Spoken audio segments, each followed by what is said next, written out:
Hello guys, നമുക്കിന്ന് റവ ലഡു ഉണ്ടാക്കിയാലോ. ആദ്യം തന്നെ ഗ്യാസ് ഒന്നാക്കി നമ്മുടെ ഒരു നോൺ സ്റ്റിക്ക് പാൻ വെച്ച് അതിനകത്ത് കുറച്ച് ഗീ ഒഴിച്ച് നമ്മുടെ റവ ഇട്ട് നല്ലതുപോലെ ഒന്ന് റോസ്റ്റ് ചെയ്തെടുക്കുക. ലൈക്ക് അതിൻ്റെ കളറൊന്ന് ഡിഫറെൻ്റായി വരുന്നത് പോലെ നല്ല രീതിക്കൊന്ന് റോസ്റ്റ് ചെയ്തെടുക്കുക.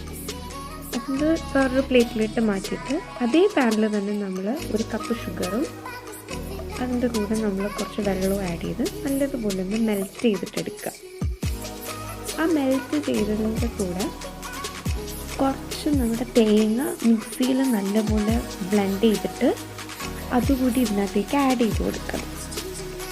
സോ എന്നിട്ട് ഇത് രണ്ടും കൂടി ഇട്ട് നല്ലപോലെ മിക്സ് ചെയ്തിട്ട് ഇനി നമുക്ക് അതിൻ്റെ കൂടെ നമ്മൾ റോസ്റ്റ് ചെയ്ത് വെച്ചിരുന്ന റവയും കൂടി ആഡ് ചെയ്തിട്ട് നല്ലപോലെ മിക്സ് ചെയ്ത് കൊടുക്കാം. ഓക്കെ, നല്ലപോലെ അത് നമുക്ക് ബോൾസാക്കി എടുക്കാൻ പറ്റുന്ന രീതിയിൽ മിക്സ് ചെയ്തെടുക്കാം. അതിൻ്റെ കൂടെ നമ്മൾ കുറച്ച് പാലും കൂടി ആഡ് ചെയ്ത് കൊടുക്കണം. അപ്പം നമുക്ക് അതിൻ്റെ ഒരു കൺസിസ്റ്റൻസി അനുസരിച്ചിട്ടുള്ള രീതിക്ക് പാലും കൂടി ആഡ് ചെയ്ത് കൊടുക്കണം. ശേഷം ഇതെല്ലാം നല്ലതുപോലെ ഒന്ന് മിക്സ് ചെയ്ത് കൊടുക്കുക. എന്നിട്ട് നമ്മളിതെല്ലാം ഓരോ കുഞ്ഞു കുഞ്ഞു ബോൾസാക്കി ലഡു ബോൾസാക്കിയിട്ട് വെക്കുക. പിന്നെ ഒന്ന് ഗാർണിഷ് ചെയ്യാനായിട്ട് അതിൻ്റെ മുകളിലൊരു കിസ്മിസോ നട്ട്സോ എന്തെങ്കിലുമൊക്കെ ആഡ് ചെയ്യുക. സൂപ്പർ ലഡു.